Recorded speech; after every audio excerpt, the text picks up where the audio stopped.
qui voulais faire cette vidéo avec le beau temps, j'ai les orages. Super.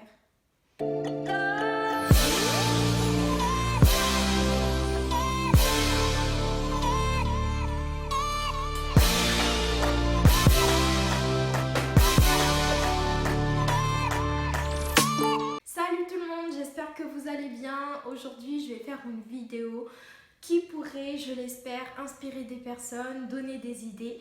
Il s'agit de la réalisation d'un plan de table fait soi-même. Alors ça fait longtemps que je voulais faire cette vidéo. Il faut savoir que Damien et moi on est mariés civilement. À la base, on devait faire le mariage religieux cette année, mais le Covid a décidé que les choses allaient se passer autrement. Youpi. Bref, en tous les cas, il faut que vous sachiez, attention, que ce n'est pas un travail de pro, c'est vraiment quelque chose fait maison. Alors j'espère que ça vous plaira. Alors quand même, je tiens à dire que je ne vais pas refaire mon plan de table, donc je vais juste vous montrer les petites idées que j'ai eues et comment j'ai essayé de procéder. Vous voyez un petit bout. Alors, il faut savoir que ce plan de table, en fait, c'est mon côté créatif un peu que j'ai voulu mettre en avant. Du coup, je sais que c'est pas une œuvre d'art, c'est vraiment quelque chose de simple, je trouve. Je vous mettrai des photos à un moment donné dans la vidéo. Et pour moi, ça a été en fait une fierté, un honneur et j'étais trop contente en fait d'avoir participé à mon mariage en faisant quelque chose de mes propres mains et bien sûr avec les aides de ma famille, de mes amis, et c'était juste un moment génial en fait. Alors déjà pour commencer, il faut savoir qu'au niveau de mon faire-part, en fait il y avait une couronne de plantes et de fleurs et du coup je voulais garder cet aspect naturel en fait. Et c'est pourquoi j'ai choisi de prendre du coup une palette. Donc en vrai, on a récupéré les planches horizontales qu'on a alignées les unes proches des autres. Et ensuite, on a coupé la palette. Donc ça fait à peu près 60 par 60. Ensuite, j'avais demandé à maman d'aller dans la forêt en fait et de me chercher une belle branche d'arbre. Maman qui me connaît très bien, elle a tout de suite compris ce que je recherchais. Et on a trouvé du coup cette branche. Donc qui est naturel et on l'a fixé, ok, on l'a percé carrément sur la palette pour que ça ne bouge pas en fait. Ensuite, concernant les fleurs, j'avais trois options, enfin j'hésitais entre trois fleurs, trois plantes artificielles. Donc on avait cette orchidée blanche et rose, hop, cette orchidée blanche. Et du coup, ce type d'orchidée, toujours blanc et rose. Et j'ai décidé de prendre ces orchidées, mais c'est par rapport aux disponibilités que le fleuriste il avait par rapport en fait à ma table, parce que j'avais aussi fait une décoration pour ma table qui regroupait des orchidées à peu près de ces couleurs-là en fait. Je voulais faire quelque chose d'assez harmonieux, donc c'est pour ça. Donc ces fleurs artificielles, je les ai, j'ai coupé, vous savez, j'ai coupé les branches en fait un peu et on a fixé à l'aide d'une corde sur la branche. Je trouve ça trop joli moi personnellement, je sais pas vous. Et ensuite pour habiller un peu plus la palette et rajouter le côté un peu love, on a collé dessus des petits cœurs en bois sur lesquels on a rajouté des petits strass. Personnellement, je pense que là, ce que je vous montre aujourd'hui, ça peut peut-être vous inspirer, pas forcément pour des mariages, mais lorsque vous faites un événement et que vous n'avez pas un énorme budget de ce côté-là, je pense que ça peut vous donner des idées, j'espère. Ensuite, en ce qui concerne du coup, nous, notre thème, on avait un thème plutôt nature. Et du coup, je m'étais dit, je veux quelque chose quand même qui rappelle le côté nature.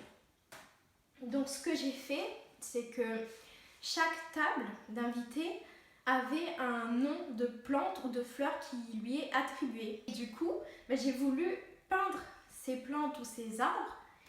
Ce que j'ai décidé de faire dans des cercles. Vous voyez ? Hop. Je Je ne sais pas si vous voyez bien ce que je veux vous montrer. Donc ça j'ai fait sur du papier de dessin tout simplement, et si vous voulez savoir, j'ai utilisé de la peinture acrylique. Ensuite j'ai pris ce genre de papier. Oula. Donc j'ai pris ce genre de papier coloré. Alors on a un bloc avec plusieurs paquets cartonnés de différentes couleurs.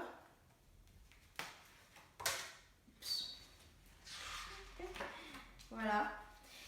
Et bon, bah, là-dedans, il y a les couleurs que j'ai pas utilisées finalement. Et l'objectif, c'est au final d'avoir des couleurs qui s'associent bien avec mes petits dessins. Et du coup, avec ces papiers cartonnés de couleurs, on avait découpé en deux. Alors, je vais essayer de vous montrer à peu près. Mais bon. J'ai découpé en deux donc ce carré. Et ensuite, on a écrit avec un stylo blanc. Bon, sur cette couleur, ça se verra pas, mais imaginons, il me semble que pour celle-ci, le papier il était de couleur bleu roi. Et on avait noté du coup la liste des invités avec un stylo blanc. Du coup, ça ressortait très bien. Donc, une fois que vous avez votre dessin et votre liste avec le papier coloré, ce que j'ai fait, c'est que j'avais pris une corde.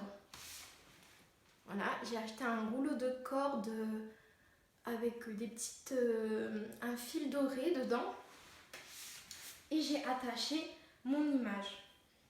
Voilà, j'ai attaché mon image dedans, et en dessous, on collait la liste des invités. Alors, je suis vraiment désolée parce que je pensais que j'avais encore ma liste des invités et je ne trouve pas. Donc, soit je les ai déjà jetés, soit ils sont rangés quelque part et je ne sais pas où. C'est possible aussi. Donc voilà, ce qui faisait qu'on avait l'image et la liste des invités juste en dessous. Et ensuite, je prenais donc ma corde. Alors il me semble qu'au début, ma corde, on prenait une grande longueur. Donc là en fait, c'est une corde que j'ai dû découper. Et on la passait directement dedans. Hop. Là, je pourrais pas faire la même chose, hein, mais j'essaye quand même de vous montrer dans le principe ce que ça donne. Voilà, donc dans le principe, j'avais donc mon petit cercle d'images et ma liste d'invités qui s'affichait ici. Et je faisais pareil du coup pour toutes les tables, donc avec tous les autres dessins. Ensuite, pour que les invités ils soient repérés et ils sachent quelle table ils sont, donc ils arrivent devant le plan de table, ils voient leur nom, ils voient l'image et ils recherchent la table sur laquelle il y a la même image. Donc j'avais fait mes peintures en double. Par exemple, là, c'était hibiscus. Donc, ce que j'avais fait, c'est que j'ai repris donc, le papier coloré des invités et j'ai collé ma deuxième peinture dessus. Alors, sur celle-ci, on ne voit pas, mais sur celle-ci, j'ai rajouté aussi des diamants du coup au niveau des opposés, là. Deux comme ça. Et ça, c'était déposé sur un petit chevalet en bois. Voilà, ce genre de petit chevalet. Donc, j'avais mon dessin qui était posé dessus et ça c'était sur la table. J'ai cru que j'avais mis à l'envers. Bon, Emma du montage s'est rendu compte qu'elle avait fait quelques petites erreurs et qu'elle avait oublié quelques informations.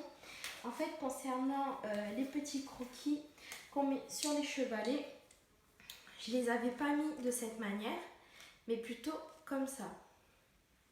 Voilà, je les avais mis en losange et en fait il y a plus de facilité du coup pour le maintien du croquis dans le chevalet. Donc c'est pour ça en fait qu'il y avait les strass, j'ai mis 3 strass. Alors sur celui-ci du coup je pense qu'il y en a un qui est tombé tout simplement. Et enfin le dernier point, c'est que pour ajouter une touche de nature et de végétation, j'avais pris du lierre qu'on avait mis tout autour de la branche. Et voilà, je crois que j'ai rien oublié cette fois-ci.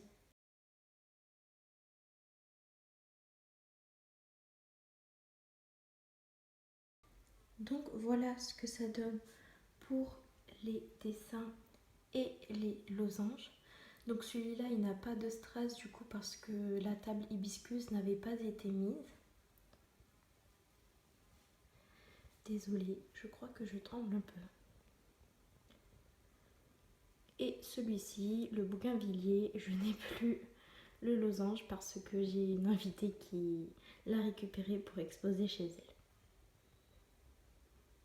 Et il me semble aussi que je ne l'ai pas précisé, mais comme vous pouvez voir, on a écrit en fait en dessous les noms de chaque plante.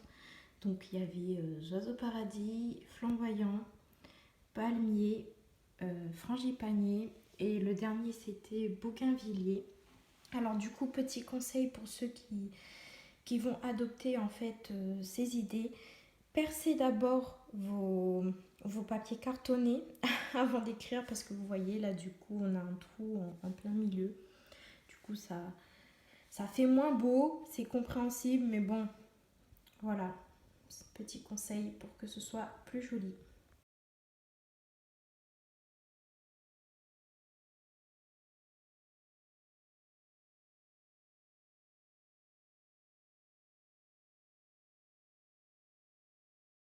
Donc voilà, c'est tout pour les inspirations du plantable que j'ai fait pour mon mariage civil. J'espère que ça a donné des idées à des personnes. N'hésitez pas à me dire en commentaire et à liker aussi la vidéo si ça vous a plu. En tout cas, je souhaite beaucoup d'espoir et de courage pour les personnes qui ont dû reporter leur mariage à cause de la crise sanitaire. Et on baisse pas les bras, on continue à s'organiser et je vous fais plein de gros bisous. Ciao!